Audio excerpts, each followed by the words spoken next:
Bismillahirrahmanirrahim. Assalamualaikum warahmatullahi wabarakatuh. Perkenalkan, saya Miftahul Jannah.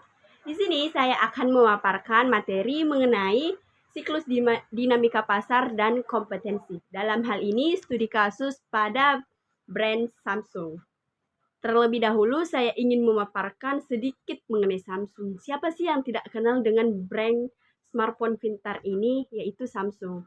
Samsung Electronics adalah salah satu pemimpin pasar global dalam industri smartphone.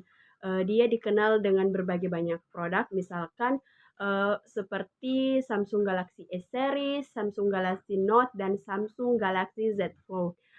Di sini kita bisa melihat banyak persaingan signifikan antara brand smartphone yang lain dengan brand Samsung itu sendiri. Untuk itu, mari kita simak dan kuliti bersama-sama. Baik, untuk pertamanya itu kita mengetahui dulu siapa pesaing dan ancaman substitusi Samsung ini. Untuk pesaing industri smartphone sangat ketat, yaitu terutama pada dua segmen, yaitu pada segmen premium dan menengah. Salah satu pesaing terbesar Samsung saat ini yaitu brand Apple. Siapa yang tidak mengetahui brand Apple?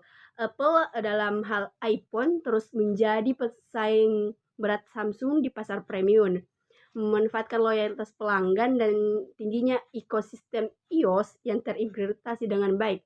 Selain itu, merek lainnya juga bisa menjadi pesaing atau menjadi pesaing besar Samsung seperti Xiaomi, Oppo, dan Vivo. Vivo, Xiaomi, dan Oppo itu menggunakan fitur yang hampir serupa dengan Samsung. Tentu saja ini akan menjadi pesaing besar untuk Samsung pada saat ini. Substitusi bagi smartphone juga semakin meningkat dengan munculnya perangkat lain seperti tablet, laptop, ataupun smartwatch yang mengurangi ketergantungan konsumen pada ponsel untuk kebutuhan sehari-hari seperti produktivitas, hiburan, dan komunikasi. Jadi produk substitusinya itu ada tablet, laptop, ataupun smartwatch. Inovasi dan teknologi, yaitu teknologi apa yang mendominasi pada Samsung ini. Samsung melakukan pengembangan smartphone melalui produk Galaxy Z Fold, Galaxy Z Flip, yaitu Samsung lipat. Dengan menikmati konsumen mendapatkan penawaran yaitu menikmati ukuran layar yang lebih besar dalam bentuk perangkat yang portable. Samsung juga mengembangkan teknologi kamera pada ponsel Galaxy S21 Ultra-nya dengan menggunakan kamera 108 megapiksel dengan kemampuan zoom 100 kali lebih mungkin mengambil gambar dengan kualitas profesional. Selain itu, Samsung juga mengembangkan teknologi pada jaringan 5G, juga mendukung penting Samsung dengan meluncurkan berbagai perangkat yang mendukung koneksi super cepat ini, yang menjadi relevan pasar yang semakin bergantung, yang dimana konsumen semakin bergantung pada kecepatan internet. Selanjutnya, yang ketiga itu kita masuk pada preferensi konsumen atau bagaimana selera pelanggan itu berubah. Preferensi konsumen di dunia industri smartphone semakin beragam, terutama di pasar premium. Konsumen juga semakin mencari perangkat yang tidak hanya menawarkan performa yang tinggi, tetapi juga desain yang premium, inovasi fitur, dan pengalaman pengguna yang baik. Konsumen juga semakin menuntut smartphone, khususnya Samsung, dengan kamera yang canggih, konektivitas 5G, serta desain yang lebih elegan seperti full layar screen. Di sisi lain, konsumen di pasar menengah smartphone harus tetap menginginkan harga yang terjangkau tetapi fitur yang tidak kalah menariknya. Ini ada tekanan oleh Samsung itu sendiri menyesuaikan harga perangkat Galaxy A series agar tetap kompetitif di pasar dan tetap bisa bersaing dengan harga. Selanjutnya kita masuk pada poin keempat yaitu perang harga. Berikan bukti adanya kompetensi harga.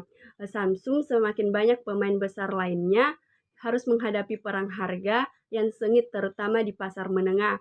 Produsen ponsel seperti Xiaomi, Realme, dan Oppo menawarkan perangkat yang hampir serupa dengan Samsung itu sendiri.